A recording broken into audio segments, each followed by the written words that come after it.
नमस्कार दोस्तों, फिर से आपका स्वागत है दिनेश महावर के साथ। आज हम बात करने वाले हैं शिक्षा का अधिकार 2000 अधिनियम 2009 के महत्वपूर्ण एमसीक्यूज के बारे में।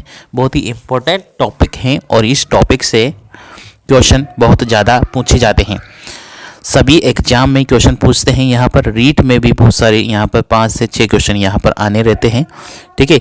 और आरपीएससी फर्स्ट ग्रेड के लिए तो बहुत ही इंपॉर्टेंट टॉपिक है जहाँ से परीक्षा में प्रश्न आएंगे, ठीक है। सेकंड ग्रेड में भी बहुत सारे क्वेश्चन यहाँ पर पुटअप हुए हैं। तो आज हमने जो क्वेश्चन लिए हैं वो पुराने एग्जाम में रिपीटेशन क्वेश्चन है।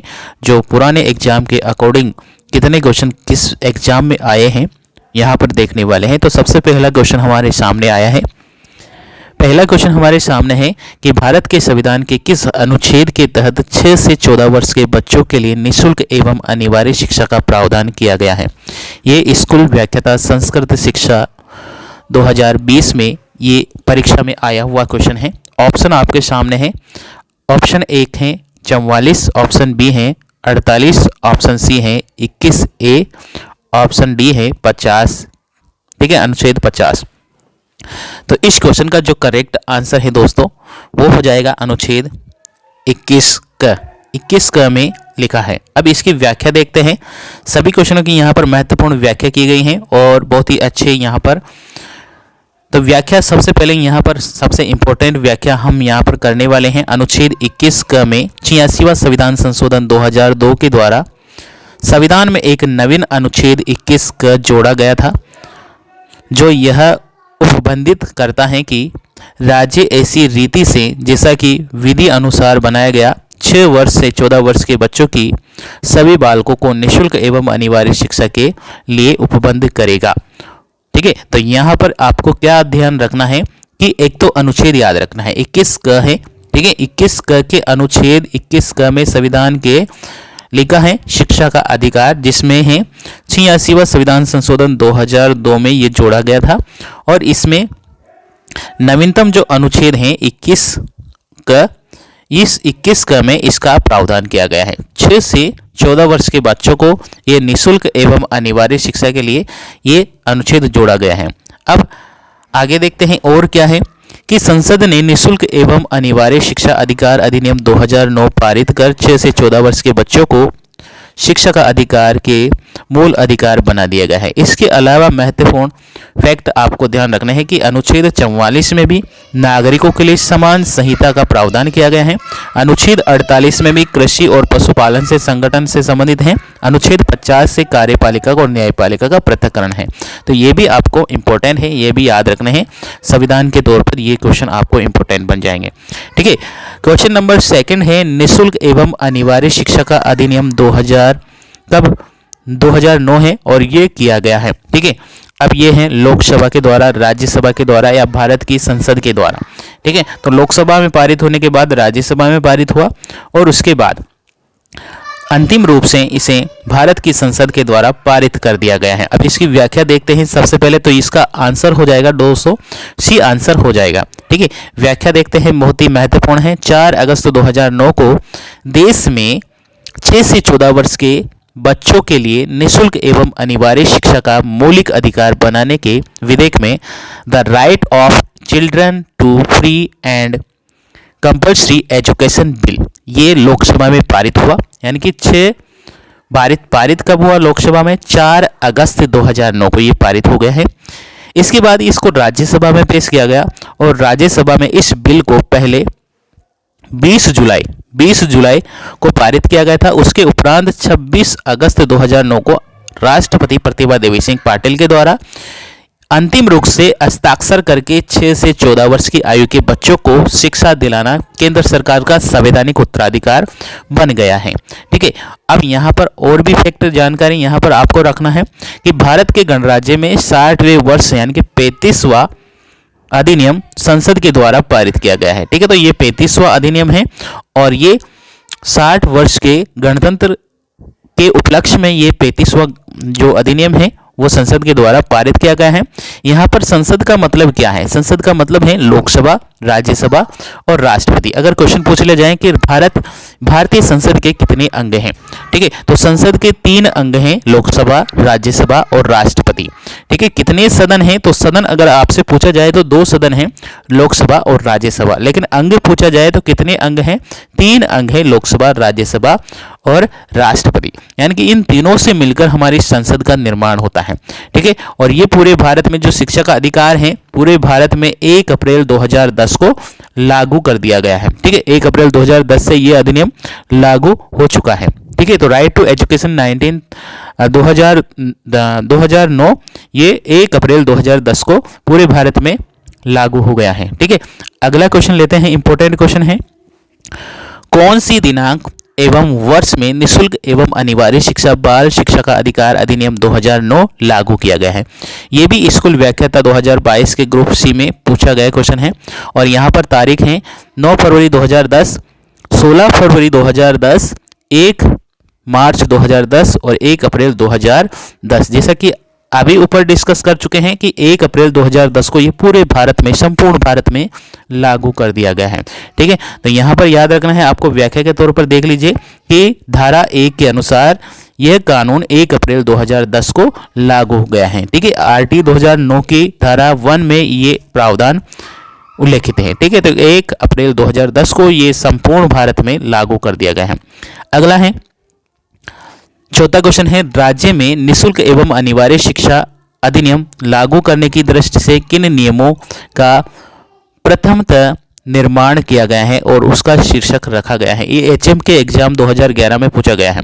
ठीक है, अब यहाँ पर देखें, यहाँ पर ऑप्शन आपके सामने है, निःशुल्क एवं अनिवार्य शिक्षा बाल अधिकार 2009, राजस्थान निःशुल्क एवं अनिवार्य बाल शिक्षा अधिकार 2010, राजस्थान निःशुल्क अनिवार्य बाल शिक्षा अधिनियम 2012 और राजस्थान निःशुल्क अनिवार्य शिक्षा अधिनियम 2009। ठीक है, अधिनियम 2000 यहाँ पर 2009 है। ठीक है, तो ये इसका जो क्वेश्चन का आंसर है दोस्तों वो है बी।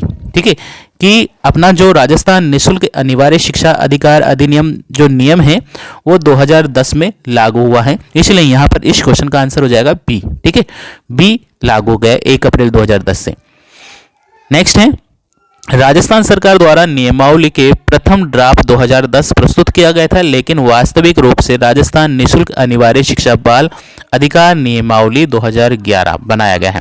ठीक है, तो ये प्रस्तुत रूप से ड्राफ्ट प्रस्तुत कब किया गया था? 2010, इसलिए अपन क्या कहते हैं, राजस्थान निःशुल्क अनिवार्य बाल शिक्षा अधिकार नियम 2009 है, लेकिन इसकी नियमावली 2011 में आई है, तो इसलिए इसका नाम हो गया है राजस्थान निःशुल्क अनिवार्य बाल शिक्षा अधिकार अधिनियम या नियमावली 2011। ठीक है, तो यहाँ पर इस क्वेश्चन का अगला क्वेश्चन बात करते हैं, 5वां इंपॉर्टेंट क्वेश्चन है कि शिक्षा का अधिकार अधिनियम आरटीई का राजस्थान में नाम क्या है? ये भी स्कूल संस्कृत शिक्षा विभाग की वैकेंसी में आया हुआ क्वेश्चन है।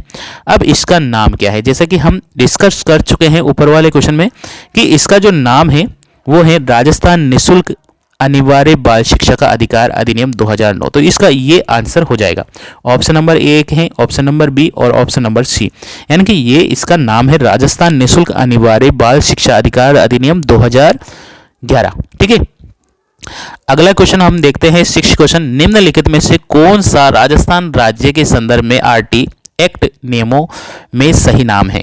ठीक है, ये भी क्वेश्चन संस्कृत व्याख्याता संस्कृत शिक्षा 2020 में क्वेश्चन पूछा गया है और यही सेम क्वेश्चन यहाँ पर रिपीट हुआ है। ठीक है, तो यहाँ पर भी इसका नाम क्या होने वाला है कि राजस्थान निःशुल्क अनिवार्य बाल शिक्षा अधिकार अधिनियम 2011। ठीक है, तो यहाँ पर ये ऑप्शन नंबर में 2010 लिखा है। ठीक है, उसके बाद देखते हैं ऑप्शन नंबर 2 बी में लिखा है 2010, ऑप्शन नंबर सी में लिखा है 2011, तो यही याद रखना है 2011, राजस्थान निःशुल्क अनिवार्य शिक्षा बाल शिक्षा अधिकार अधिनियम 2011। तो यानी कि राजस्थान में इसका नाम है राजस्थान निःशुल्क अनिवार्य बाल शिक्षा अधिकार अधिनियम 2011। ठीक है, अगला है 7वां क्वेश्चन, शिक्षा का अधिकार अधिनियम 2009 को लागू करने क्यों आवश्यक है? ठीक है, तो ये भी शिक्षा व्याख्याता 2011 में पूछा गया था। ऑप्शन है क्योंकि भारतीय संविधान की धारा 45 में बालकों को शिक्षा के उद्देश्य को पूरा नहीं कर रही थी। ठीक है, आगे है बी ऑप्शन, बालकों को दिए गए मूल अधिकार के अनुसार गुणवत्ता शिक्षा की संरचना उपलब्ध करवाने हेतु। सी ऑप्शन है यहाँ पर बालकों की शिक्षा को संविधान में मूल अधिकार बनाने हेतु। और डी है क्योंकि राज्य के लिए नीति निर्देशक तत्व निर्दिष्ट थे, उन्हें लागू नहीं किया जा सकता है। ठीक है, तो यहाँ पर इसका जो करेक्ट आंसर है दोस्तों वो है बी वाला ऑप्शन।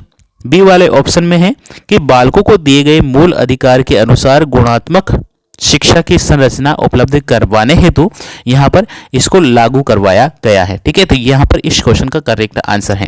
अगला क्वेश्चन है यहाँ पर, इसकी व्याख्या देखते हैं। सबसे पहले इसकी व्याख्या देखते हैं कि शिक्षा का अधिकार अधिनियम 2009 को लागू करना आवश्यक था क्योंकि संविधान के अनुच्छेद 21 क में शिक्षा का मूल अधिकार बना दिया गया है और मूल अधिकारों को लागू करने के लिए अधिनियम बनाने जाने चाहिए। ठीक है, और मूल अधिकार, कर्तव्य और नीति निर्देशक तत्वों को लागू करने के लिए एक्ट नहीं बनाए जाते हैं। ठीक है, इसलिए यहाँ पर अनुच्छेद 21 का में मौलिक अधिकार के रूप में, मूल अधिकार के रूप में इसे रखा गया है। और यहाँ पर ये बच्चों का जो अधिकार है वो 6 से 14 वर्ष के बच्चों को निःशुल्क एवं अनिवार्य शिक्षा प्राप्त करने का अधिकार रखा गया है। ठीक है, तो यहाँ पर ये 86वें संविधान संशोधन के द्वारा संविधान में जोड़ा गया है 2002 में। ठीक है, और अनुच्छेद कितना आएगा 21 का। ठीक है, 21 का, ये भी याद रखना है आपको, बहुत ही इंपॉर्टेंट है। अगला है शिक्षा का अधिकार कानून 2009 किस अध्याय में विद्यालयों एवं शिक्षकों की जिम्मेदारी का वर्णन किया गया है। यह भी क्वेश्चन पूछा गया है और अध्याय यहाँ पर पूछे गए हैं। अब की बार यहाँ पर अध्याय पूछे गए हैं, तो अध्याय यहाँ पर कौन सा आएगा? अध्याय नंबर 1, अध्याय 3 या फिर अध्याय 4 और अध्याय 2। ठीक है, तो इसका क्वेश्चन का आंसर हो जाएगा अध्याय नंबर 4 में, ऐसा लिखा है। ठीक है, अध्याय नंबर 4 में लिखा है शिक्षा का अधिकार एक्ट 2009 भारत में 7 अध्याय हैं और 29 धाराएं हैं, यानी कि 38 धारा है। ठीक है, 38 धारा और यानी कि टोटल मिला के यहाँ पर 29 धारा है और एक अनुसूची है। अध्याय नंबर 1 में लिखा है जिसमें धारा 1 से 2 आती है, धारा 1 और 2 आती है। ठीक है, धारा 1 और 2 आती है। अध्याय नंबर 2 में लिखा है निःशुल्क एवं अनिवार्य शिक्षा का अधिकार अधिनियम, इसमें धारा 3 और 4 को शामिल किया गया है। अध्याय नंबर 3 में समुचित सरकार, स्थानीय प्राधिकारी और माता पिता के कर्तव्यों को शामिल किया गया है, जिसमें धारा 6 से 11 है। ठीक है, अध्याय नंबर 4 में लिखा है विद्यालय एवं शिक्षकों के उत्तरदायित्व, जो धारा 12 और 12 से लेकर यहाँ पर है 28, यानी कि सबसे बड़ा जो अधिकार, अगर सबसे बड़ा भाग माना जाए, सबसे बड़ा अध्याय माना जाए तो धारा 4 है। ठीक है, अगला बात करें अध्याय नंबर 5 प्रारंभिक शिक्षा का पाठ्यक्रम एवं उनको पूरा करना, इसमें धारा 29 और 30 लिखी है। अध्याय नंबर 6 की बात करें तो बालकों के अधिकार का संरक्षण है, जिसमें धारा नंबर 31 से 34 तक है। और अध्याय नंबर 7 में प्रकीर्ण यानी कि अन्य बातें लिखी हुई हैं, जो धारा 35 से लेकर 29 तक है। ठीक है, तो यहाँ पर ये बातें ध्यान रखनी है। 9वां क्वेश्चन हमारे सामने है आरटी अधिनियम 2009 की धारा 4 किस क्षेत्र से संबंधित है। जैसा कि हम बात कर चुके हैं कि अध्याय नंबर ये 4 रहा और यहाँ पर लिखा है अध्याय नंबर 4 में विद्यालय एवं शिक्षकों के उत्तरदायित्व लिखे हैं, जिसमें 12 से 35 है, 12 से 28 तक के अनुच्छेद धाराएं हैं। ठीक है, तो इस क्वेश्चन का जो आंसर होगा वो विद्यालय एवं शिक्षकों के उत्तरदायित्व, यहाँ पर बी ऑप्शन यहाँ पर करेक्ट हो जाएगा। ठीक है, अगला क्वेश्चन है आरटी अधिनियम 2009 में कौन सी धारा यह कहती है कि प्रत्येक माता पिता संरक्षण का यह कर्तव्य होगा कि वो अपने आसपास के विद्यालय में सही प्रारंभिक शिक्षा के लिए अपने यथोस्थिति पालक या प्रतिपाले का प्रवेश कराएं या प्रवेश दिलाएं। ठीक है, तो ये धारा ये किसके अंतर्गत लिखा है? तो इसका जो आंसर होगा दोस्तों वो हो जाएगा 10।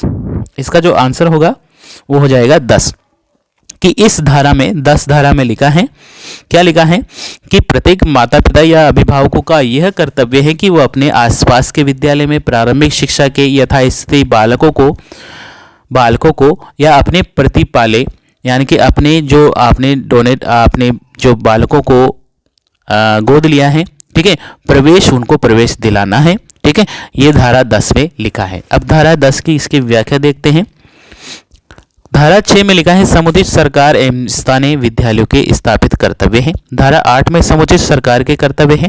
धारा 9 में स्थानीय प्राधिकारी के कर्तव्य है और धारा 10 में है माता पिता एवं संरक्षण के अधिकार के कर्तव्य। ठीक है, क्वेश्चन नंबर 11 है आरटी 2009 की धारा में किस आयु वर्ग के बच्चों को निःशुल्क एवं अनिवार्य शिक्षा का अधिकार प्रदान किया जाएगा। तो यहाँ पर है ये HM एग्जाम 2018 में क्वेश्चन पूछा गया है और इसमें जो शामिल होंगे वो होंगे, अब ये क्वेश्चन है धारा 6 से लेकर 14 वर्ष की आयु, जैसा कि ऑप्शन किसी में भी लिखा नहीं है। ठीक है, फिक्स यहाँ पर भी 7 से 14 लिखा है, यहाँ पर 0 से लिखा है 14। ठीक है, इसलिए क्या करा, इस बोर्ड के द्वारा इस क्वेश्चन को डिलीट कर दिया गया था। तो आपको ध्यान रखना है 6 से 14 वर्ष के बच्चे यहाँ पर आएंगे। ठीक है, तो ये क्वेश्चन डिलीट हो चुका है और यहाँ पर आपको ध्यान रखना है। ठीक है, इसकी व्याख्या देखते हैं। धारा 2 में बालक 6 से 14 वर्ष की आयु के बालकों को यहाँ पर बालक बालिकाओं को अभिप्रेत करता है। ठीक है, 12वां क्वेश्चन है प्रारंभिक शिक्षा में कक्षा समित है, कक्षा कहाँ से कक्षा कहाँ। ठीक है, तो यहाँ पर कक्षा पूछी गई है और इस कक्षा में जो आंसर होगा वो 1 से 8वीं तक का होगा, 1 से 8वीं तक का होगा, यानी कि डी आंसर सही है। अब देखते हैं इसकी व्याख्या है धारा 2 में प्रारंभिक शिक्षा यानी कि एलिमेंट्री एजुकेशन के बारे में कहा गया है, यानी कि पहली कक्षा से 8वीं तक के बारे में कहा गया है। 1 से 5वीं तक प्रारंभिक यानी कि प्राइमरी एजुकेशन, उच्च प्राइमरी एजुकेशन यानी कि अपर प्राइमरी एजुकेशन 6 से 8 तक, 9 से 10 तक की माध्यमिक शिक्षा है और 9 से 12 तक की उच्च माध्यमिक यानी कि सीनियर सेकेंडरी एजुकेशन है। ठीक है, अगली बात करते हैं 13वां क्वेश्चन, बालकों का निःशुल्क एवं अनिवार्य शिक्षा का अधिकार अधिनियम 2009 ऐसे बालकों को अनुसूचित जाति जनजाति यानी विकलांग एवं सामाजिक व शैक्षणिक पिछड़ा वर्ग जैसे ऐसे ही अन्य समूह से संबंधित हैं परिभाषित हैं। ठीक है, अब ऑप्शन है विशिष्ट पिछड़ा वर्ग में, गरीबी रेखा से नीचे यानी कि बीपीएल में, आर्थिक पिछड़ा वर्ग में या असुविधाग्रस्त समूह की वंचित बालकों में। ठीक है, अब इस क्वेश्चन का क्या आंसर हो सकता है, आपने सभी ने अंदाजा लगा ही लिया होगा कि ऐसे बालकों के क्या किस श्रेणी में माना जाता है। तो ये है असुविधाग्रस्त समूह यानी कि वंचित बालकों की श्रेणी में आते हैं। ठीक है, जो भी हैं वंचित समूह के बालकों में आते हैं, यानी कि असुविधाग्रस्त समूह यानी कि SC ST OBC, अनाथ या HIV। ठीक है, HIV या कैंसर से प्रभावित हैं, माता पिता के बालक या विधवा के बालक, निःशक्त बालक या समुदाय सरकार के द्वारा घोषित आर्थिक सामाजिक सांस्कृतिक भौतिक भाषा लिंग के आधार पर घोषित बालक, ये बालक होंगे असुविधाग्रस्त बालक। जबकि दुर्बल श्रेणी में जो आएंगे वो हैं समुचित सरकार के द्वारा घोषित ऐसे बालक जिनके माता पिता संरक्षण की आय न्यूनतम सीमा से कम है यानी कि 2.5 लाख से कम है, उन्हें दुर्बल बालक दुर्बल वर्ग में गिना जाता है। ठीक है, तो ये हैं जो है वंचित बालकों की श्रेणी में आएंगे। ठीक है, अगला है RT 2009 की कौन सी धारा में यह दर्शाया गया है कि प्रत्येक माता पिता संरक्षक का ये कर्तव्य होगा कि वो अपने आसपास के विद्यालयों में प्रारंभिक शिक्षा के लिए अपने संतान और प्रतिपालय का प्रवेश दिलाएंगे। तो ये जैसा कि क्वेश्चन ऊपर ही आ चुका है, धारा 10 यहाँ पर इसका करेक्ट आंसर है। ठीक है, अब इस क्वेश्चन का आया हुआ क्वेश्चन है। अगला क्वेश्चन है 15वां, निःशुल्क एवं अनिवार्य बाल शिक्षा अधिकार RT 2009 की निजी एवं विशिष्ट शाला में निम्नांकित में से प्रतिशत पहली कक्षा से 8वीं तक यानी कि कितने प्रतिशत बालकों को यहाँ पर RT के अंतर्गत रखा जाता है। जैसे कि आप सभी को पता है 25% यहाँ पर इसका होता है, यानी कि 100 में से 25% RT के अंतर्गत निःशुल्क एवं बाल शिक्षा अधिकार अधिनियम का लाभ उठाते हैं। अगला क्वेश्चन है यहाँ पर 16वां क्वेश्चन, एक 10 वर्ष की आयु का बालक जो पूर्व में कभी स्कूल नहीं गया है किस कक्षा में प्रविष्ट योग्य है। ठीक है, 1 2 4 5। ठीक है, अब ये क्वेश्चन आया है, अब इसका क्वेश्चन का आंसर क्या होगा आपके अकॉर्डिंग बताएंगे इस क्वेश्चन का क्या आंसर हो सकता है। तो इस क्वेश्चन का जो करेक्ट आंसर होगा वो कक्षा 5वीं होगा। ठीक है, कक्षा 5वीं होगा क्योंकि उसकी एज कितनी है, 10 है, और कक्षा 5वीं तक के विद्यार्थी को कक्षा 1 में बिठाया जाता है, इस हिसाब से वो 10वीं कक्षा यानी कि 5वीं कक्षा में बैठने योग्य है। ठीक है, तो उसको 5वीं कक्षा में बिठाया गया। ये HM 2018 में एग्जाम में क्वेश्चन पूछा गया है, इसलिए ये क्वेश्चन को इग्नोर नहीं किया जा सकता है। तो इसका आंसर हो जाएगा 5। अगला बात करें 17वां क्वेश्चन, बालकों को निःशुल्क और अनिवार्य शिक्षा का अधिकार अधिनियम 2009 के तहत 6 वर्ष के से अधिक उम्र के बालकों को किसी भी स्कूल में प्रवेशित नहीं किया है। ऐसे बालकों को कक्षा में प्रवेशित किया जाएगा। अब ये HM के एग्जाम में पूछा गया है। उनके ज्ञान के स्तर के अनुभव के आधार पर, उनके मौखिक साक्षात्कार के अनुरूप, उनकी आयु के अनुरूप, उनको अनुशिक्त के अनुरूप, तो उसकी आयु के अनुरूप उसका रखा जाता है। ठीक है, तो आयु के अनुरूप ये आपको ध्यान रखना है। 18वां क्वेश्चन है,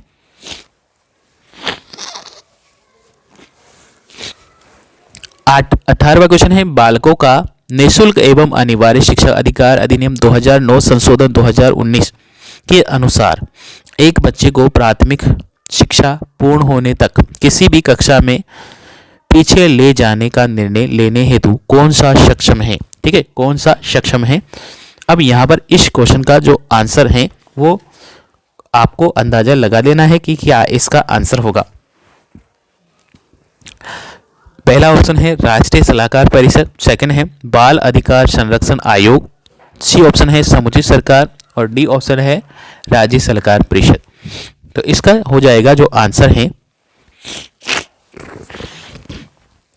इसका जो आंसर हो जाएगा दोस्तों वो हो जाएगा ऑप्शन नंबर सी, समुचित सरकार। समुचित सरकार यहाँ पर करेक्ट आंसर हो जाएगा। ठीक है, अगला और last question, second last question है, निःशुल्क एवं अनिवार्य बाल शिक्षा अधिकार अधिनियम 2009 निम्नलिखित में से कौन सा कर्तव्य समुचित सरकार का नहीं है। ठीक है, अब समुचित सरकार का यहाँ पर कौन सा कर्तव्य नहीं है। ऑप्शन 1 है प्राथमिक शिक्षा में अनिवार्य प्रवेश, उनको पूरा कराने में सुनिश्चितता। बी ऑप्शन है शिक्षकों हेतु प्रशिक्षण सुविधा उपलब्ध करवाना, और सी ऑप्शन है राष्ट्रीय पाठ्यचर्या रूपरेखा विकसित करना, आसपास के पड़ोस के विद्यालयों में उपलब्ध कराना। तो यहाँ पर पाठ्य जो चर्या यहाँ पर आया हुआ है ये गलत है, यानी कि इस क्वेश्चन का जो आंसर होगा वो सी होगा। बाकी जो समुचित सरकार के कर्तव्य होते हैं। ठीक है, अगला और लास्ट क्वेश्चन है, निःशुल्क एवं अनिवार्य शिक्षा अधिकार अधिनियम 2009 के अनुसार निम्नलिखित में से कौन सा कर्तव्य समुचित सरकार का नहीं है। तो ये भी वही क्वेश्चन है, तो यहाँ पर इसका आंसर हो जाएगा सी। तो आपको आज का जो सेशन है वो कैसा लगा दोस्तों, कमेंट करके ज़रूर बताइए। और अगर आपको चाहिए कौन सा किस टॉपिक पर आपको वीडियो चाहिए तो वो हम आपके लिए कर सकते हैं। तो आप कमेंट सेक्शन पर हमें बता सकते हैं, उस टॉपिक से रिलेटेड हम MCQs आपको प्रोवाइड करवा देंगे, या फिर लेक्चरर चाहिए तो वो आपको प्रोवाइड करवा देंगे। तो यहाँ पर आपको कमेंट सेक्शन पर ये ज़रूर बताना होगा। और वीडियो अच्छा लगा है तो लाइक और शेयर कर देना है दोस्तों। चैनल अभी तक सब्सक्राइब नहीं किया है तो सब्सक्राइब कर लीजिए, बेल आइकन प्रेस कर लीजिए ताकि आने वाले वीडियो की नोटिफिकेशन आपको मिल जाए। थैंक यू, धन्यवाद, जय हिंद, जय भारत।